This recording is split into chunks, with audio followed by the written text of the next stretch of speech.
Two warriors on one path. Both marching towards the same date, both sacrificing, both suffering, and both preparing for the moment when they are finally brought together to stand under the bright lights and to roll the dice against each other to see who will walk away the victor.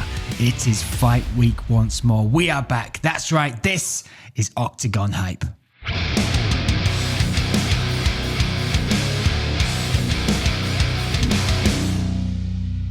Welcome and welcome. That's right, welcome back to Octagon Hype. My name is Bryan Lacey and we are back with another episode. We are also back with the man himself. There he is, Josh Gudgeon. Yeah! Wow! Fight week. We're going to do this for 30 minutes. Fight week. How are you, mate? Excited. I am very excited. As far as like championship fights go, this one's got the hype behind it, the train, the hype. It's caught fire though as well, hasn't it? And I think there was moments as well with Jonas Magal when he was poking and prodding against Gustavo Lopez, and I think he's actually pushed him into kind of action. It's so exciting to see how they are preparing for this fight.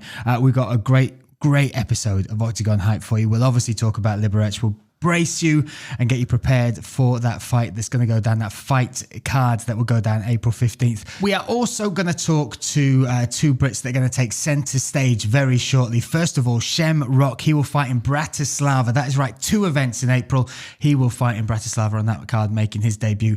And we have just found out, that is right, John Hathaway.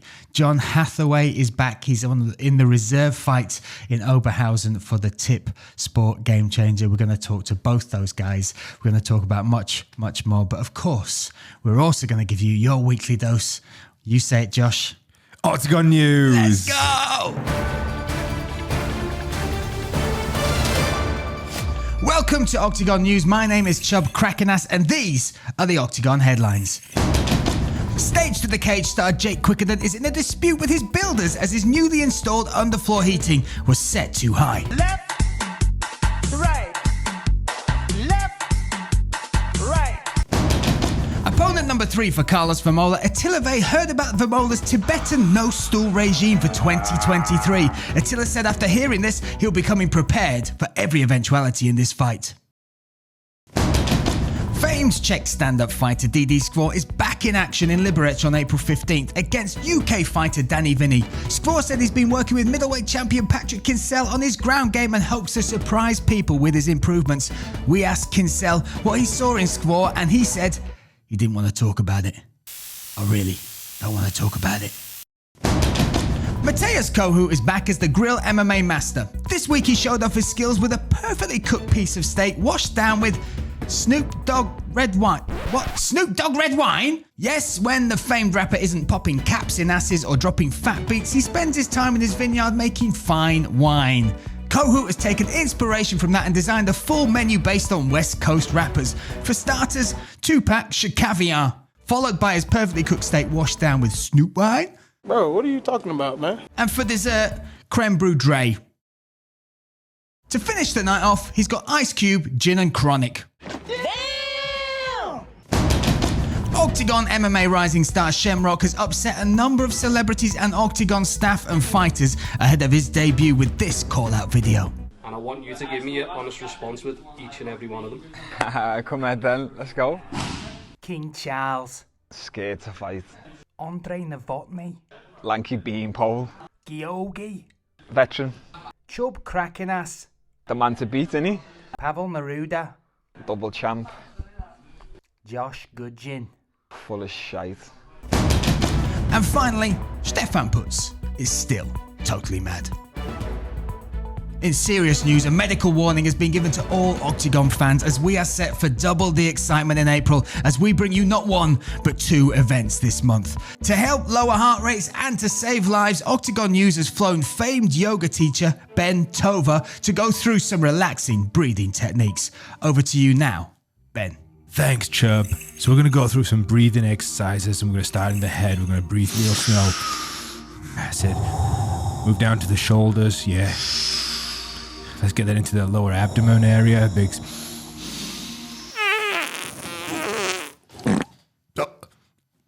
Oh my! I'm leaving. I'm leaving. Yeah, that was Octagon News.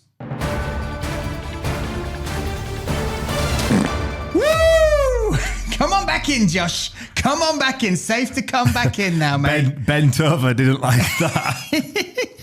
Hopefully Ben Tova will be back with us with some more relaxing techniques to save you, because we have got 2 events this month. Amazing. April 15th, we're in Liberec, and then 29th of April, we return to Bratislava. So look, Octagon news had some silliness in there, but Josh, we had some great news this week. John Hathaway is back. He is back, and he will be fighting in Oberhausen June 17th against Siviec. This is after Pirat Kristofic, the winner of the lucky loser vote. He actually withdrew, so he put a statement out saying he just wants to look after his health. He needs more time away, which I respect. I really respect that, especially after the fight with Lahore. How he didn't go down during that fight is unreal. But as an athlete, to then think what you should do about your health and the time you need away, respect to him. 100%. And like you said, how he weathered that storm through that fight. And I remember, like, on the vlog, I said it, like, we heard some of them shots land cage side, and the sound and the power was unbelievable. So it just shows you his chin. But like you say, you've got to respect a fighter like that that's willing to walk away from, the potential. Like, if he's still in there, even as a lucky loser, he could still make that call up and get to the end and win it, his Imagine share. that. What a twist that would be. But the twist we've had, and one that we were sort of mourning the loss of, which was the opening bout, the opening TipSport Gamechanger, was John Hathaway coming out. John Hathaway came out, and obviously he'd had such a ride back to returning to action, that 8 years away, looked great in Frankfurt. Everybody was talking about him, picking him as potentially the favourite in the TipSport Gamechanger. To see him back, that's very exciting. Mate, it's unbelievable. And like you say, you've got to respect that fighter from the time that he had out and why he had that time out to then obviously withdraw due to injury. He's now fit and ready to go back in. And he's going in against the killer, man. Siviec will be his opponent June 17th. So look, we got to talk to John Hathaway. He talked about his injury. He said it was a hamstring injury, actually something he'd been nursing for a little while that just got worse and meant that he just could not compete. So I asked him what that was like mentally, how he coped with that mentally, thinking now he's back in action and then that being taken away from him again. Pain in the backside, really. As I said, like, I've had so many years out to finally kind of get back into the point where I can get back in there and start doing this stuff. For me, it almost felt like, obviously, initially, especially after doing that, it was like my year's blown, basically. So again, it was kind of like the nice thing about the Game Changer was like a whole year set out, which was quite nice. And then feeling like I'd basically blown the year. Obviously, I got a chance to get back in there now. Again, I'm not going to worry necessarily about thinking about the rest of the tournament. I've just got this one guy, this one opponent in front of me, and I've just got to deal with that. And then I can kind of move on with the rest of the year after this. So again, you look at his mental toughness there, Josh. He's dealt with that. He's also, now you can see, he's not let the TipSport Gamechanger go because he's a reserve fight and we've seen them come into action again. But just to have a fight in the books, he's excited about, right? Yeah, and I think even though like his life's never gone to plan, so this is just another sort of bump in the road. Like, if anybody's going to embrace the chaos of what this is, it's him. Talk about embracing the chaos. The opponent he's got is the handful that is Siviec. We saw him compete against Cosma, almost get the upset victory at the end. I asked John what he thought about dealing with Siviec as an opponent and particularly the grappling style that he brings. Strong dude, incredible grappling, like slightly odd, weird grappling as well. But I mean, it's going to be interesting. I'm looking forward to it. I like dealing with anyone, but grappling is always a good one to deal with and stuff like that. And I'll see where I can kind of work out the puzzle to his kind of game and be able to nullify it and get my stuff off and dominate him, really. So you can see just from those comments, Josh, he's respecting it. He very much understands it's an unorthodox type of grappling, but he's embracing it as well. It's exciting, and styles make fights. These two, like, John's obviously going to come with his heavy pressure, the way that he does, like, just ride on him. This isn't a guy that you want to be sort of like dancing with on the ground, so maybe John's going to have to change his style up a little bit. We will see indeed. What is great that he has got this opponent, he's got his name. I think Siviec has earned that spot as well. It's great to see him come back after almost upsetting everybody in Ostrava against Cosma. Speaking of Cosma, speaking of Alex Lahore, speaking of the other members of TipSport Gamechanger, I asked John what it was like getting that sort of recognition from them, because when he came out, there was quite a few of them. Alex Lahore in particular said that he was almost gutted he was coming out because he would have liked to test himself against it. Bojan Veličković again said that he respects Johnny and understands the caliber and the level, and the same with Cosma. So I asked John what it felt like getting that type of respect and those sort of words from those opponents, his peers. I think, they've got my respect as well. There are a lot of tough people. Obviously Alex's fight was good as well, and he got the win. So I'm looking forward to testing myself against him. Obviously it's been a long time, and I still want to prove myself always to myself and others. So I'm looking forward to hopefully getting past this one and getting in and getting the spot. That's the answer you want to hear, right, Josh? You want to hear that it excites him that these guys are looking at him and almost picturing matching up, because he's doing the same the other way. It shows you the caliber of fighters in this TipSport Game Changer. It is absolutely a game changer. This is the top of the tree, the best of the best, riding it out to the top. It's so exciting. We get to watch it. It's amazing. I talked to him as well a little bit about some of the other matchups, and in particular, he knows Alex Lahore, he knows David Cosma, so I asked him how he felt that fight could go. I think, standing up wise, I think he's going to do really well. Obviously, I'd say Cosma's going to try mix it up and mix his strikes in with his takedowns, but I think that could possibly be one of the fight of the night for that kind of card.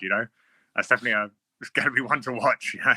Not wrong, right? That could steal the show. That could be fight of the night. Well, I mean, we're on the lead up to the first round of the Game Changer. We spoke to Alex Lahore, and he said that people are sort of sleeping on his grappling ability and his wrestling ability. He's at GB Top Team. We know what their style is. So this could be, like he says, fight of the night. I mean, it could be amazing. It will be amazing. It will be amazing. It will be amazing.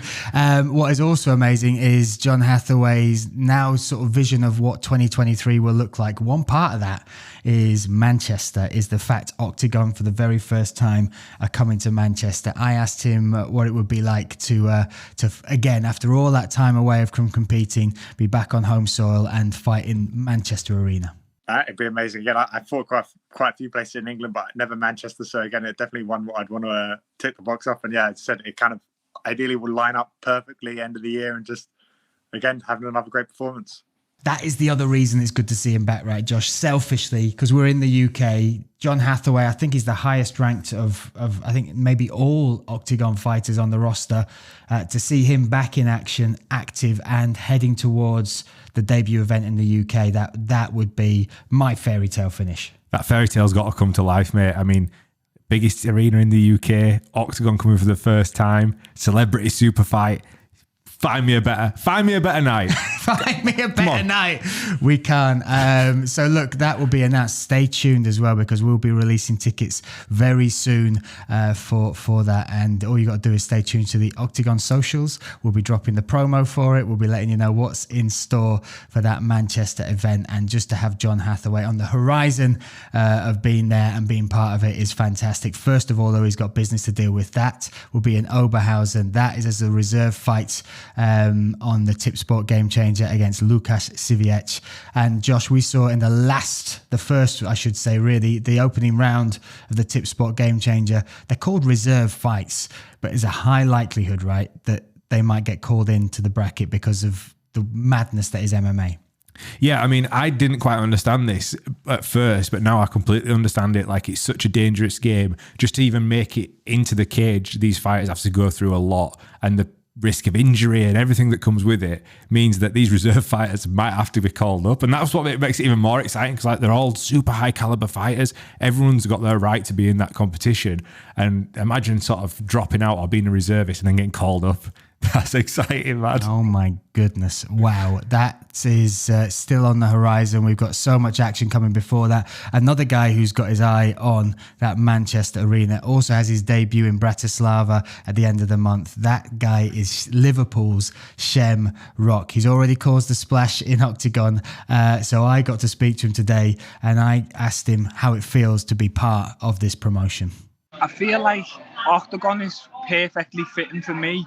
Because if you look throughout my career, I've always been that scouser who goes away from home and fights internationally. I've fought all over Asia, I've fought in the Middle East. So now getting to go through other parts of Europe is just another part of the story, and I'm excited to be on board. I've been studying the division. There's a few exciting matchups. I just can't wait to showcase my talent, lad. Main thing. I just love the way he talks. Like when he talks about things like no coincidences, destiny, and then he's adding Octagon into that mix as part of his journey and how he sees himself shining in the next couple of years. It's super exciting to have him on the roster. Yeah, and I'm not kidding, mate. I think the star is shining pretty bright as it stands, because when they announced that he was part of Octagon, the social media channels lit up. Like, he's a popular dude already. So when he gets them shorts on, gets them gloves on, and gets in the cage and and in front of shows the crowd as well, Yeah. feels that energy, and they get to feel his. That's when it's going to change, even stratospherically, I will say, because there is something special about this kid. Like, you just have to spend a little bit of time in his presence, his energy, and then you find out his backstory. This crazy backstory where, he was on the run. He got accused of a crime he didn't commit. He was in the criminal world. So he's come from this crazy place. All this mad stuff, good and bad, has happened to him. But I asked him if he's grateful that that had happened, because this has led him to the life he leads now. Exactly, lad. Like, I just believe the way my life's gone, I don't believe in coincidences, because so many crazy things have happened to put me onto the path where I am now. I believe everything happens for a reason. If I never would have went on the run, whether I'd done the crime or not, if I never would have left, I would have never found martial arts. And if I never would have found martial arts, I'd still ultimately be involved in crime. Even though I never committed that crime, I was still a criminal. I was still doing stuff I shouldn't have been doing. And it took me to leave England, to see the rest of the world, to find martial arts, to meet my first jiu-jitsu coach, Bruno Barbosa, to almost mature as a man and realise like there's more out there than hanging on the corner. And I feel like I've actually found me calling in life and my passion. And not even my passion, I'm not passionate about this, I'm obsessed with this. It's completely different. Like, I wish I would have found it earlier. That's how much I love it. It's the maddest story, right? It's a movie, Josh. It's an absolute movie. And when you hear him articulate it like that, it just adds to it tenfold. His character and his attitude is just infectious towards it. You know, like talk about turning a negative into a positive. It's incredible.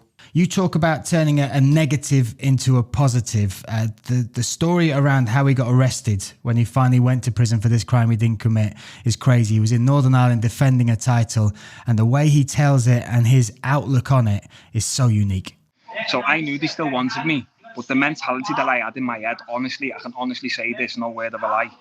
I always told myself on my first amateur fight, when I take my first loss, I'll just get it over and done with and I'll go and fight the case. So it's ironic that the fight that I got knocked out in then got arrested the next day. They almost done the job for me. I would have went and handed myself in anyway and thought, fuck it, it's time. But that's what I say. Like, when I say everything happens for a reason, I do truly believe that. Because let's say I would have had cold feet and I would have went against my word and not handed myself in, I wouldn't be in Next Gen now. I wouldn't be signed for Octagon. I wouldn't have won them 2 titles when I come out of jail. And I'd probably be in a worse off situation, still begging for fights. So crazy. I just think I'm just truly blessed, lad. So obviously he's had this life, he's been to prison, and the other great thing about what Shem is doing with his experience is he's trying to help the young people in his area as well by working with them so that they don't make the same bad choices. So basically I'm working with a charity called Cells, and they go around and speak to kids who maybe might be starting to go that wrong path. Maybe they've got arrested a few times, or maybe they're not doing well in school, or maybe the parents are concerned for them.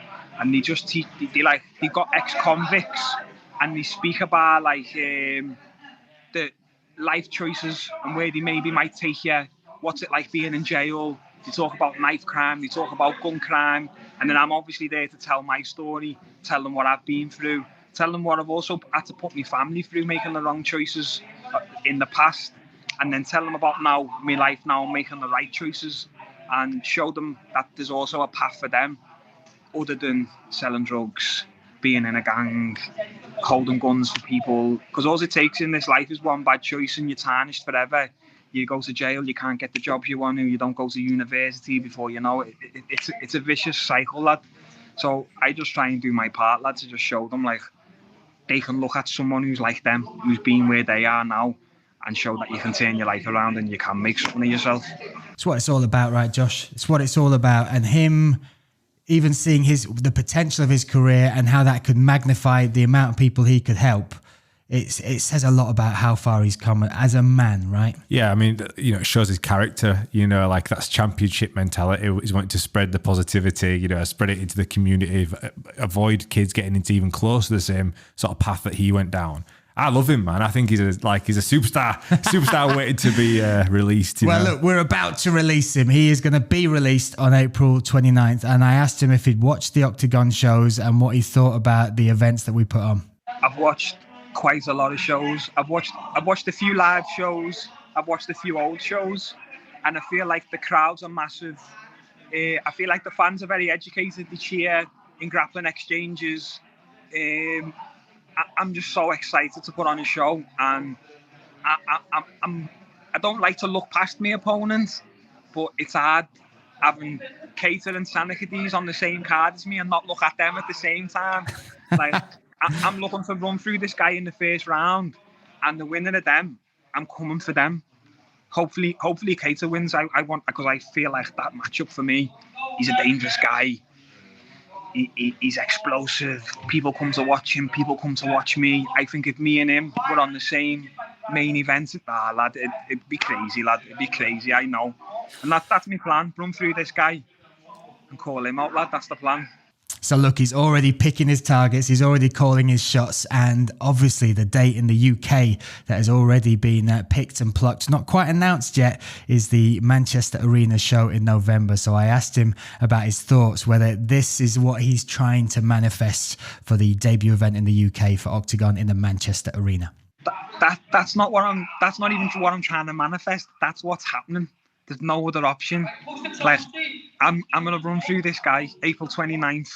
If I have to do another one in between, because I know it's in November, it's a bit late, or if I have to sit and wait, I'll do either. I'm eager, I'm ready to go.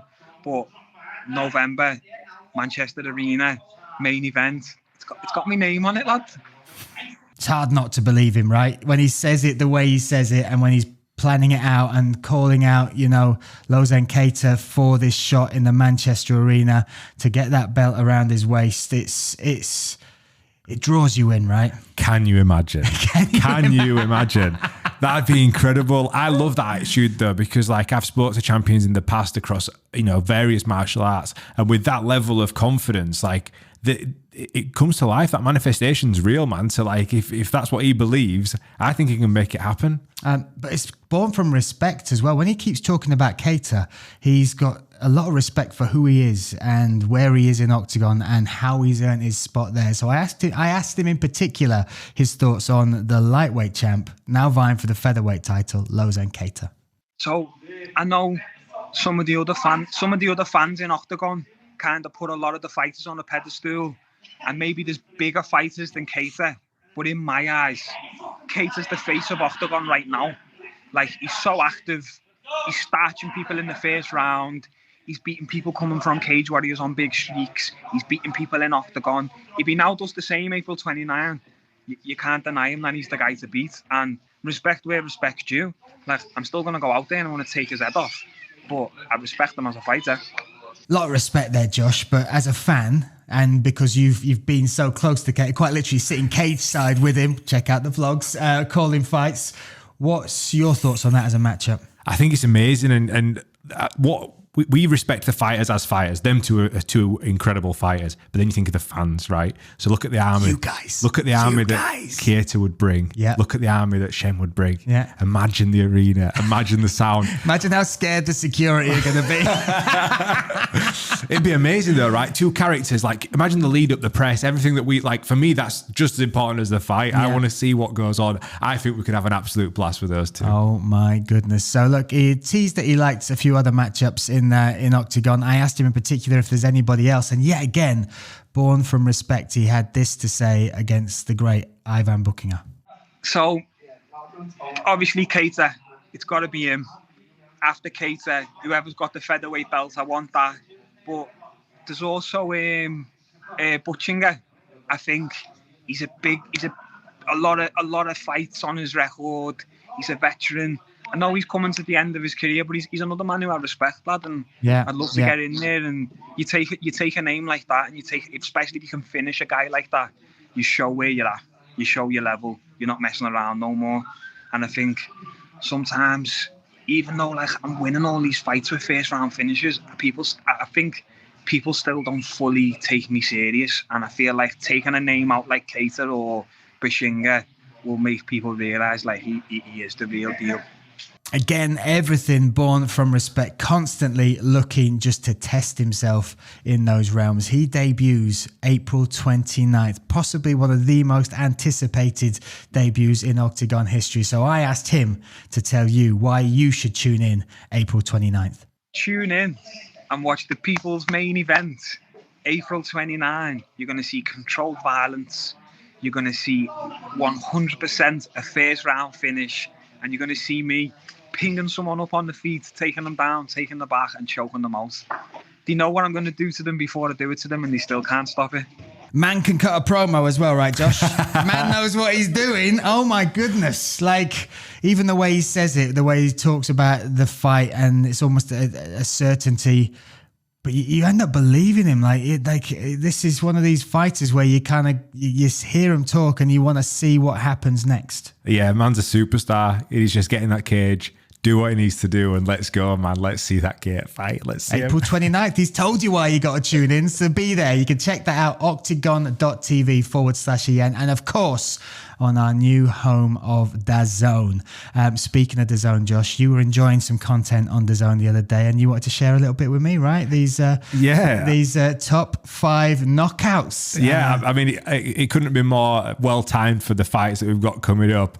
So the first fight, top 5 knockouts, number 5 on the list that was released was Matavau versus Mazuch. Now, Mazuch, you know full well, was an undefeated fighter until I started going to Octagon. And I'm really sorry about that. Till I brought you to Octagon. Sorry, Mazouk. But look, let's take a look at that one. Like you said, Matavau is walking his opponent down. Oh, another overhead! Oh, that's it! And that's it! Wow! Wow, what a night. Man, what a knockout. Like, both those guys have got power in their hands. Could you imagine getting hit by that? No. Could you imagine? No, I wouldn't know who to pick if they said you have to walk into a room and one of these guys is going to punch you full in the face.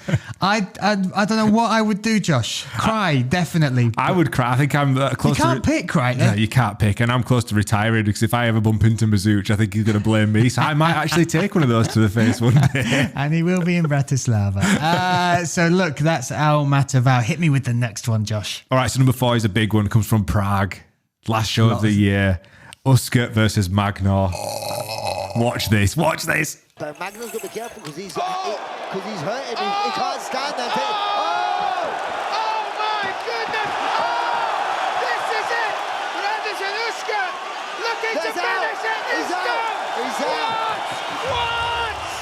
Man, what a knockout that was. So most of the amazing thing about that was that Uskert got dropped in it and then came back and knocked out Ollie Magnar. Magnar got too confident. Yeah. He got too confident in his striking and Uskert made him pay. Also, Uskert broke his jaw. We saw it afterwards. I'm laughing because his coach was laughing with me as he was drinking soup through a straw.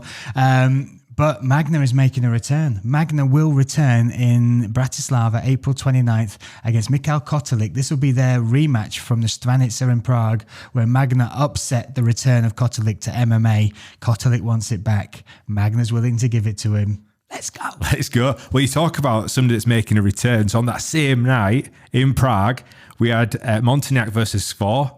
Now, Montagnac's fighting in Liberec this weekend, and he delivered this knockout. Let's go. Montagnac, just look at the size of those thighs as it steps in.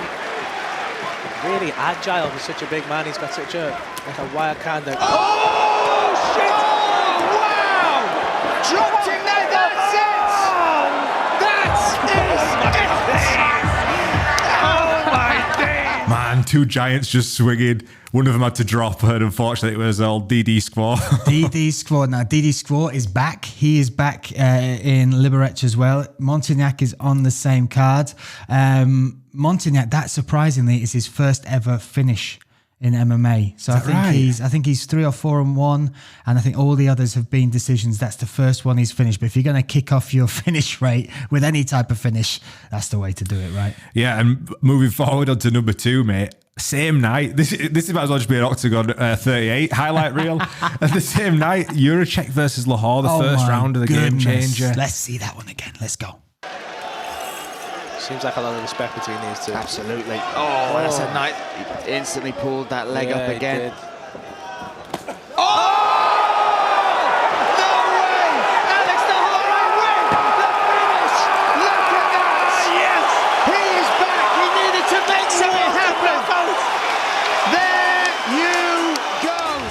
unless we're a big one, like Juracek's comeback fight, Lahore coming out to make a statement, and what a statement he made. That's probably one of the worst knockouts I've ever seen. It was the amount of time it took Juracek to recover. Since then, Juracek has fought again. He won his fight on the opening night of the TipSport Gamechanger.